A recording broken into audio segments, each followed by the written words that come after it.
اعوذ باللہ من الشیطان الرجیم بسم اللہ الرحمن الرحیم۔ سورہ فتح آیات نمبر 11 تا 17 میں رسول اللہ صلی اللہ علیہ وآلہ وسلم کو ہدایت کہ اس موقع پر جو منافقین پیچھے رہ گئے تھے وہ اب مختلف بہانے بنائیں گے، لیکن اللہ جانتا ہے کہ وہ جھوٹے ہیں۔ اب ان کا معاملہ اللہ کے سپرد ہے، وہی ان کا فیصلہ کرے گا۔ ان منافقین کو آئندہ کسی مہم میں مسلمانوں کے ساتھ جانے کی اجازت نہیں۔ معذور افراد کے لیے لڑائی پر جانے سے استثناء۔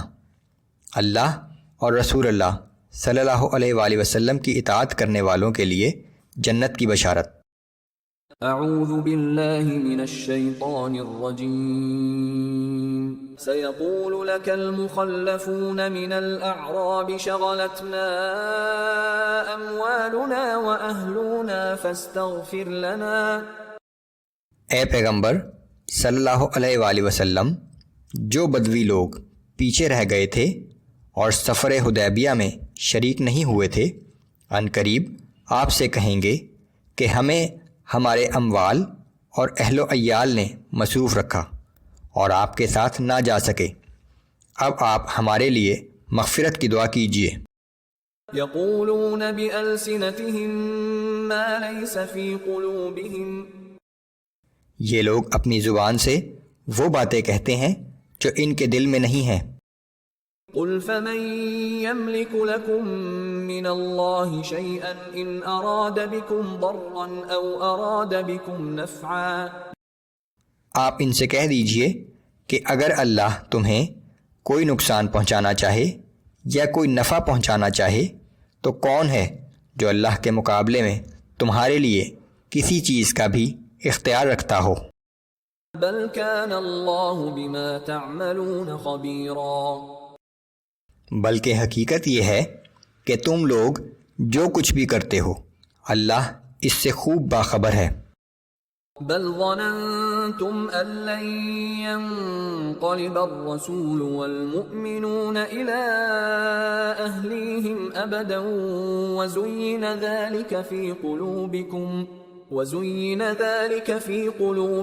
وظننتم ظن السوء وكنتم قوما بورا۔ بلکہ اصل بات یہ ہے کہ مسلمانوں کی مکہ روانگی کے وقت تم نے یہ گمان کر لیا تھا کہ رسول اللہ صلی اللہ علیہ وآلہ وسلم اور مسلمان اب کبھی واپس لوٹ کر مدینے میں اپنے اہل و عیال کے پاس نہیں آ سکیں گے، اور یہ بات تمہارے دل کو بہت اچھی لگی تھی۔ تم نے اپنے دل میں طرح طرح کی بدگمانیاں پیدا کر لی تھیں اور آخرکار تم لوگ ہلاکت میں پڑ گئے۔ ومن لم يؤمن بالله ورسوله فإنا اعتدنا للكافرين سعيرا، اور جو لوگ اللہ اور اس کے رسول پر ایمان نہیں لائے تو ہم نے ایسے کافروں کے لیے بھڑکتی ہوئی آگ تیار کر رکھی ہے۔ وَلِلَّهِ مُلْكُ السَّمَاوَاتِ وَالْأَرْضِ يَغْفِرُ لِمَن يَشَاءُ وَيُعَذِّبُ مَن يَشَاءُ وَكَانَ اللَّهُ غَفُورًا رَّحِيمًا۔ تمام آسمانوں اور زمین کی بادشاہی اللہ ہی کے لیے ہے، وہ جسے چاہے معاف کر دے اور جسے چاہے سزا دے، اور اللہ بڑا مغفرت کرنے والا اور ہر وقت رحم کرنے والا ہے۔ سيقول المخلفون إذا انطلقتم إلى مغانم لتأخذوها ذرونا نتبعكم يريدون أن يبدلوا كلام الله۔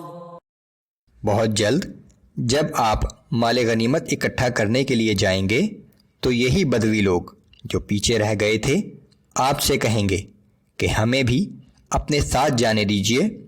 یہ لوگ چاہتے ہیں کہ اللہ کے فرمان کو بدل دیں۔ یہ قرآن کی پیش گوئی تھی جو بہت جلد فتح خیبر کی صورت میں ظاہر ہوئی، اور جہاں سے بغیر جنگ کیے بہت بڑی مقدار میں مال غنیمت ہاتھ لگا۔ قل لن تتبعونا كذلكم قال الله من قبل. آپ ان سے کہہ دیجئے کہ تم ہرگز ہمارے ساتھ نہیں جا سکتے، اللہ نے پہلے ہی اس طرح فرما دیا ہے۔ فسيقولون بل تحسدوننا بل كانوا لا يفقهون الا قليلا. اس پر وہ لوگ کہیں گے کہ تم لوگ ہم سے حسد کر رہے ہو، حقیقت یہ نہیں ہے بلکہ یہ لوگ صحیح بات کو کم ہی سمجھتے ہیں۔ قل للمخلفين من الأعراب ستدعون إلى قوم أولي بأس شديد تقاتلونهم أو يسلمون. آپ ان پیچھے رہ جانے والے بدویوں سے کہہ دیجئے کہ ان قریب تم لوگوں کو ایک سخت جنگجو قوم سے مقابلے کے لیے بلایا جائے گا تاکہ تم ان سے اس وقت تک جنگ کرو جب تک وہ اطاعت نہ قبول کر لیں۔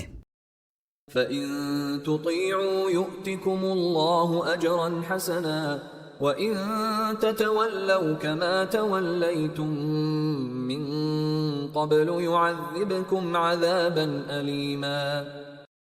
اگر اس وقت تم حکم بجا لاؤ گے تو اللہ تمہیں بہت اچھا اجر عطا کرے گا، اور اگر اس وقت بھی تم نے ویسے ہی روگردانی کی جیسے پہلے کر چکے ہو تو اللہ تمہیں دردناک عذاب دے گا۔